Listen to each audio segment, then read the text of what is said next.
With early spring standouts Clay Holmes and Max Kranick, do the New York Mets have a better pitching staff than we expected? I'm going to talk about that and a new addition to that staff on today's show.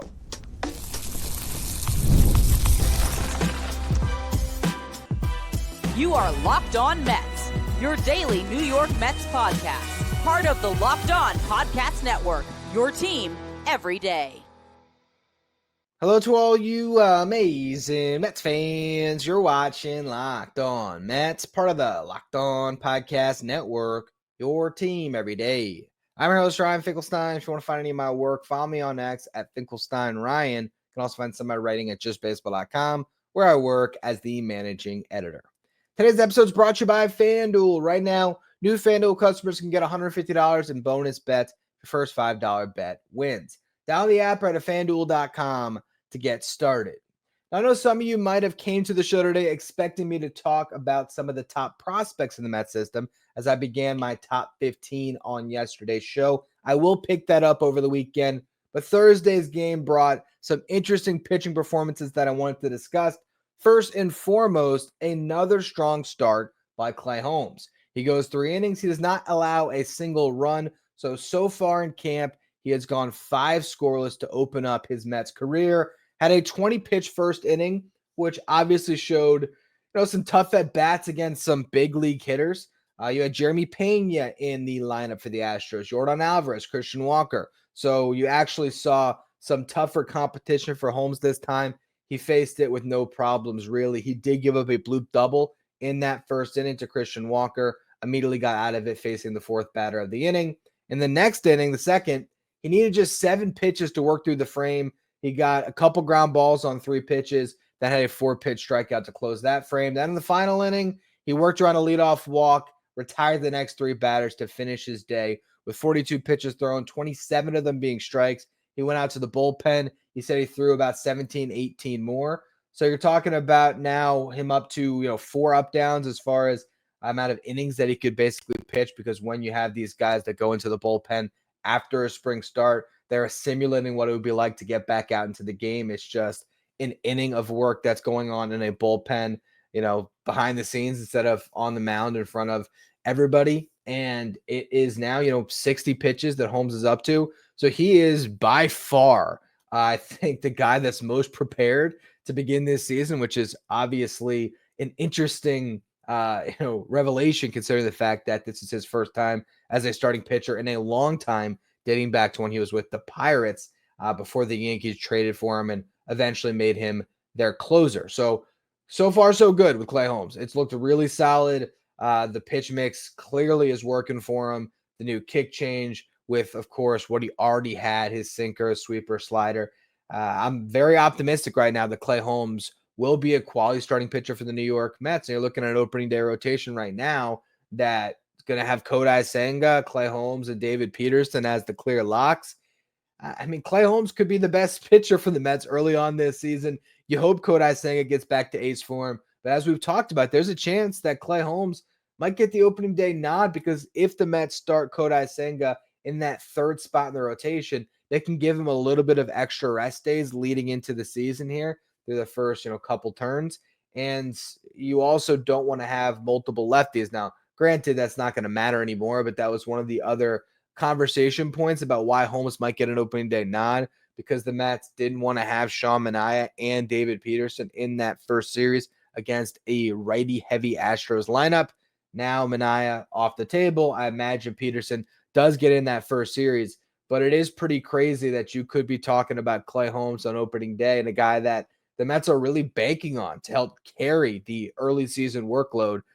Probably the right time for it for a guy that's making this transition. He might look better in April than he's going to look in July and August. We still don't know what the wear and tear is going to do to Clay Holmes. But for now, this is a pitcher that clearly looks comfortable in this role. And we're just going to see how that progresses as he stretches out more and more. But so far, again, very good for Clay Holmes. Griffin Canning made his first appearance in a Mets uniform. He looked solid. Gave up a couple hits in the 4th inning, but put up a 0. Issued a leadoff walk in the 5th. Then got a couple outs before being pulled at 34 pitches. So he gets 5 outs on 34 pitches, 22 of them being strikes, a couple strikeouts. Solid enough day, not too much to take from it. But I guess the one thing you can note is when looking at the arsenal today, there was a newfound cutter that he has not thrown in the past. So that could be a new wrinkle to Griffin Canning's arsenal that the Mets are trying to work in. You also are seeing a little more of an incorporation of a sinker, a pitch that he has used in the past, but sparingly.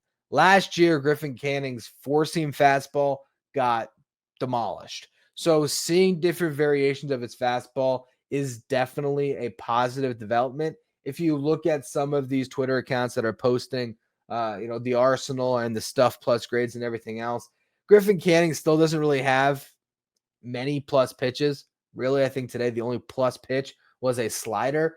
So I still am, questioning the arsenal overall. But at least if he has some different variations of his fastball, hopefully that keeps guys from keying on that four seam, being able to drive it a long way. Maybe that can help him keep the ball in the yard a little bit.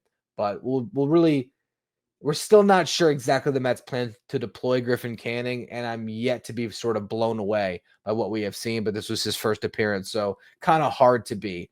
I'll talk a little bit more about Canning in the next segment because I think the Mets are going to be very creative with how they deploy their pitching staff this year, and it might help them get over that lack of quality starting pitching that I think a lot of us are concerned with. Now, the final out of that fifth inning that Canning started was picked up by TJ Shook.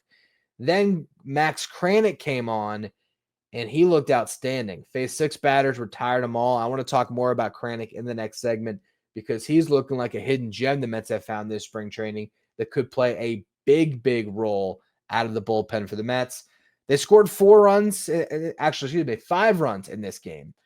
First run came in the 5th inning. Jose Urena manufactured a run, drew a leadoff walk, stole second, took third on a sacrifice fly off the bat of Jared Young, and then scored on a ground out. 6th inning, the Mets got a pair of 2-run homers. The first one off the bat of Ryan Clifford. Jeff McNeil had drawn a leadoff walk. Francisco Alvarez struck out. Then the Mets' top prospect, Ryan Clifford, came to the plate. He crushed a changeup that was, out of the zone and up, and he just got on top of it and destroyed it with an exit velocity of 111 miles per hour, blasted it out to right field. Tyrone Taylor then doubled, got pinch run for, and someone was able to just circle the bases as Brett Baty came up, and Baty hit another home run. Now, look, this was off of a double-A starting pitcher for the Astros. It's not like he hit this off of Framber Valdez, but it was not a pitch down the middle either. You look at the home run that Ryan Clifford hit, not to take anything away from him. It was a, slow changeup up in the zone that, he was able to sit back on and just demolish. You look at what, Baty hit out. It was a fastball low and in. It's a tough pitch to get a barrel on. And he did a great job getting down and grabbing it. 109 miles per hour off the bat, 2-run homer. He was 1 for 3 for the day, so he lowered his batting average in spring training to .545. But the Brett Baty spring breakout continues. Donovan Walton, Anthony DeComo's favorite shortstop, went 0 for 3. He is now 1 for 9 in camp. So we'll see who ultimately gets that final bench spot. Luis Angel Acuna did not get in the game today. But overall, the big takeaways from this game, Clay Holmes looked outstanding. Griffin Canning looked good enough. Max Kranick looked elite. We're going to talk about him in the next segment. And Brett Baty continued his push for the roster. Let's discuss what Kranick brings to the table in just a minute. First, though, a quick word from our sponsors. Today's episode is brought to you by FanDuel. When the game tips off, the NBA action is just getting started, and there's no better place to get in on the action than with FanDuel, America's #1 sportsbook. With FanDuel, you can place live bets throughout the game, so even if you miss out on the opening tip-off, you can still bet on that fourth quarter comeback. You can stay in on the action. And if you're looking for a bigger payout, you can even consider combining your live bets into a same-game parlay. I love using FanDuel's live betting feature because it keeps me into every moment of the game, whether I'm backing my team to make that late-game rally or if I'm picking a player to hit a clutch 3. I never feel like I've missed my chance. Plus, the app is easy to use, and when you win, you get paid instantly. Right now, new FanDuel customers get $150 in bonus bets if your first $5 bet wins. Just visit FanDuel.com to join today. That's FanDuel.com for your shot at $150 in bonus bets. Make every moment more with FanDuel, the official sports betting partner of the NBA. Stay up to date with all the latest in the world of sports when you check out Locked On Sports Today, streaming 24/7 on YouTube. And if you're watching on YouTube today, do me a favor and hit that subscribe button. Our next goal is 13,000 subscribers by opening day. Appreciate all of you who continue to help us get closer and closer to that goal. I wanted to spend some more time talking about Max Kranick today, as he has been one of the early standouts in camp. You're talking about a guy that is now a little more than 2 years removed from Tommy John surgery, and all of a sudden, he is showcasing the stuff of a potential elite relief option for the New York Mets. To give you a little more background on Kranick, he was an 11th round pick back in 2016 for the Pittsburgh Pirates, signing out of high school. After 2 years spent in rookie ball, Kranick pitched to a 3.81 ERA as a starting pitcher in the low A at 20 years old in 2018. 2019, he pitched to a 3.79 ERA in 20 starts in high A. So he had a steady progression that he was on, and that ended up really taking off after missing the 2020 season because obviously no minor league baseball was played due to COVID. 2021, he reached AAA, pitched to a 4.14 ERA in 12 starts, and then he got up to the big leagues, made 6 starts with the Pirates, pitched to a 6.28 ERA. 2022, he had a couple appearances in the big league, some in AAA, but was hurt for most of the year. Ended up needing Tommy John surgery. Then in 2023, coming off of Tommy John, the end of the season, he made 7 really strong starts in AAA, where he pitched to a 2.76 ERA. Despite that, the Pirates DFA'd him. The Mets picked him up last year, stashed him away in AAA, where he pitched to a 3.57 ERA across 63 innings. He made 8 starts, but eventually started to make the transition to being a bulk inning relief option for the Mets because they expected his stuff would play up a little bit in shorter stints, and that clearly has paid off. And now you're looking at him in camp. So far, 4 scoreless innings. He's allowed just 3 hits, no walks, 3 strikeouts. He's just pounding the strike zone, and he's got a fastball with a ton of life. He throws from a 3/4 slot, and he's averaging 95, 96 on the fastball, but he can get it up even higher than that. And it's got a lot of ride from a little bit of a funkier arm slot from that 3/4 slot. So when you're talking about induced vertical break, which again is that perceived ride or rise on the fastball, that carry, you're looking at a guy that's putting up, induced vertical break on his fastball around 17 degrees. And from a 3/4 arm slot, that really is a tough pitch for hitters to pick up on. You're also seeing him with a slider and a sweeper that are strong as well. He even had a changeup that flashed plus today. So you're looking at a potential 4-pitch mix. I think actually they categorized 7 pitches today. There was a sinker mixed in there. Might have been a cutter as well. But the bottom line is it's the fastball for Max Kranick. This guy's 6'3", so a big guy, throws the ball hard. And now you're talking about a pitcher that is multiple years removed from Tommy John. That is such a big factor for a pitcher to have that time, removed from the surgery. The long rehab process is over. He put together a healthy season last year. So now he's got complete confidence in that arm, and it's showing. And you're looking at a pitcher that really could make an impact on the Mets bullpen this year in a bulk inning role. You already have Jose Urena that's projected to play a similar role in the Mets bullpen. If you have 2 of those guys that you can deploy for multiple innings, potentially in leverage situations because their stuff is good enough, all of a sudden Carlos Mendoza has a lot more weapons he can go to, because now you can, see Jose Urena out there, and if he's throwing the ball well, maybe you let him go 2 2/3 because you have that comfort knowing if Budo can't pitch for 2 to 3 days, I have Max Kranick in my back pocket as well. And I also wonder if Griffin Canning is going to be the long man for the Mets out of the bullpen. It feels like Paul Blackburn has a slight edge in this competition just because he did get a start already. I wonder if Blackburn is the more clear-cut answer to be part of this rotation. Now, there is 2 spots, so Griffin Canning could grab one of those spots, but the Mets might want him to work out of a long relief role from jump. And if they decide to go that route, maybe Tyler McGill makes the opening day roster as the fifth starter. You're with a 5-man rotation until I think it's like, what is it, April 16th or April 18th, when you would have to insert a sixth starter to give Kodai Senga the extra rest, to give everybody the extra rest. I think before that, everyone's going to get extra days because of the amount of off days the Mets have to start the season. Best case scenario, Sean Manaea is ready to go into the rotation at that point. If not, then maybe you are getting away with a sort of a bullpen day of some kind where you are, massaging your way through it, having, Canning as actually you can go with an opener if you wanted to. You can maybe have, a Kranick open, and then you have, Canning with the bulk middle, innings, and you sort of massage your way through the game. I think you're going to see a very Brewers-esque pitching staff for the Mets this year. We see at times over the years where the Brewers might only have 3 starters on their active roster that are clear-cut starters that are taking normal turns. And then there's these bullpen days and just super, creative management where it's an opener and then there's a bulk guy or there's multiple bulk guys. And I think the Mets are trending in that direction when you see a Max Kranick, as an early spring standout, knowing that Budo is going to be in the bullpen. Daniel Nunez is another guy that can get multiple innings potentially and then have to be shut down for a couple days. So the more of those guys you stack, the more flexibility you give Carlos Mendoza to deploy them in different spots.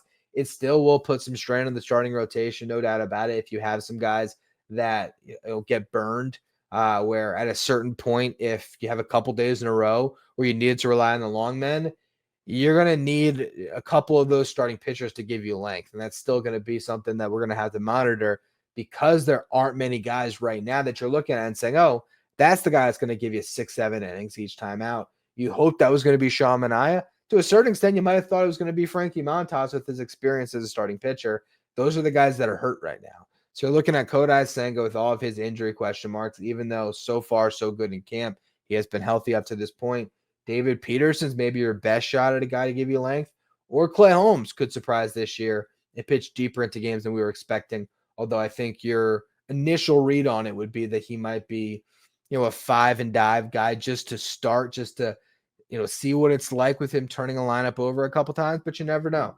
He might just be good enough that he can make that transition quickly. And if he's keeping the ball on the ground, you might get length out of Clay Holmes. But right now, I think the bulk reliever is going to be a very key component to what the Mets try to do this year. Max Kranick and Jose Budo are the 2 guys that I think are going to get the first shot at that type of a role. But the Mets added another guy into the fold on Thursday that could factor well in that multiple inning bulk relief role, and that is Jose Urena. I want to talk about the minor league signing in just a minute. First, though, another quick word from our sponsors.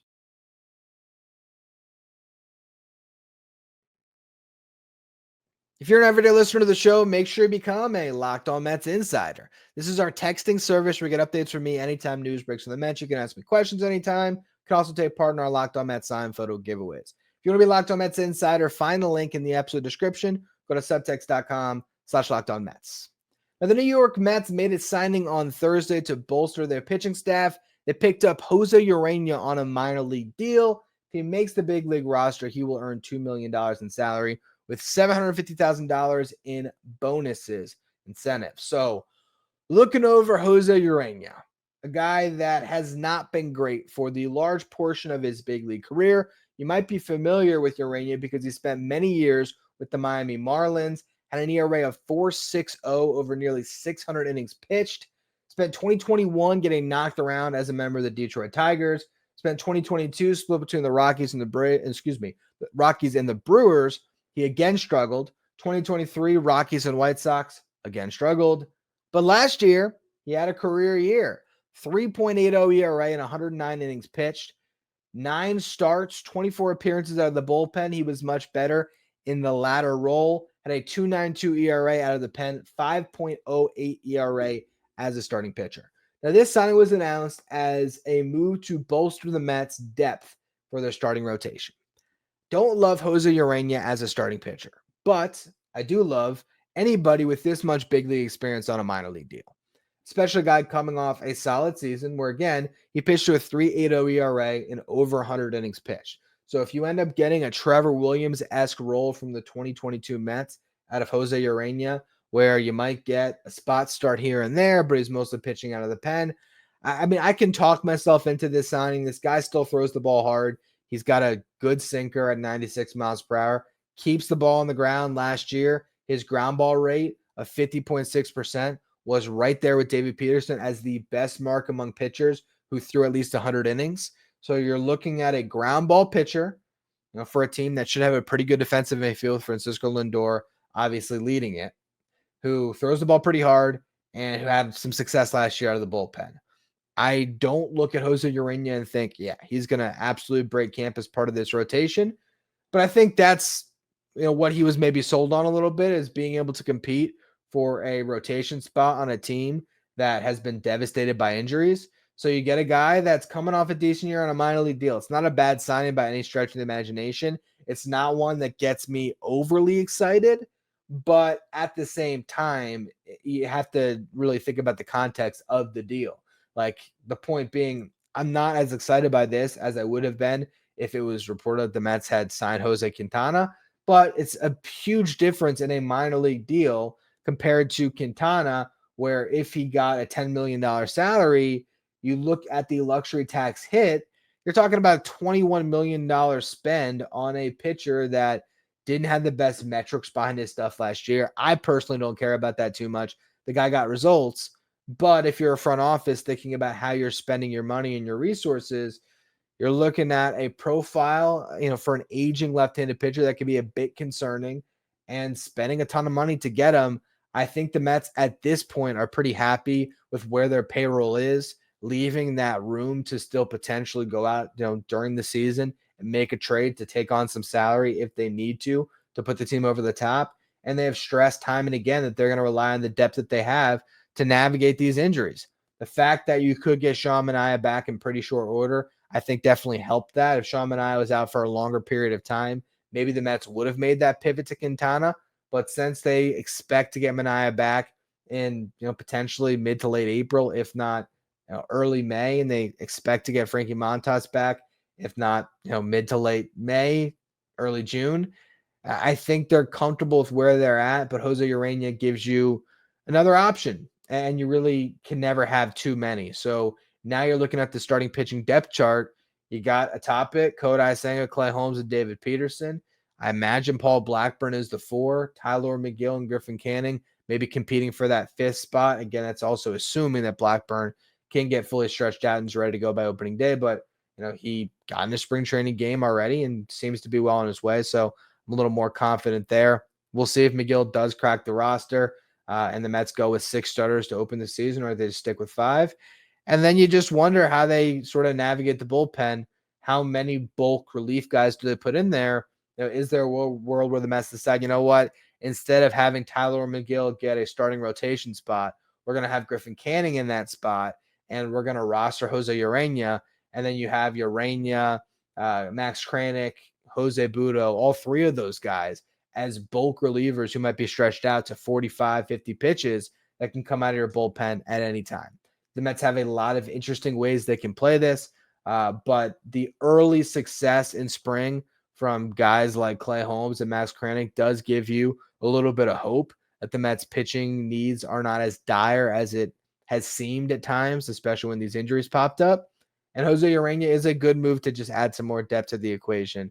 Again, he's not the pitcher I would have necessarily targeted. I would have preferred Quintana or Spencer Turnbull, but both of those guys probably cost more money, and probably neither of them would take a minor league deal. Urena did, and so now he's a member of the New York Mets. Anyway, that's going to be all for today's edition of the show. Again, I'm planning to talk prospects over the weekend, depending on what comes from Friday's news. If we don't get much from the big league team, I might do one big Locked On Mets top 10 prospects episode. If there is some things to discuss from the MLB side of things, I'll break it up into a 2-parter. We'll do 5 prospects on Saturday, 5 on Sunday. I appreciate all of you for tuning into today's show. If you're listening on the audio side, follow, rate, and review wherever you get your podcasts. If you're watching on YouTube, hit that subscribe button. Help us get to our upcoming goal of 13,000 subscribers by opening day. you want to be a Locked On Mets insider, find the link in the episode description or go to subtext.com/LockedOnMets.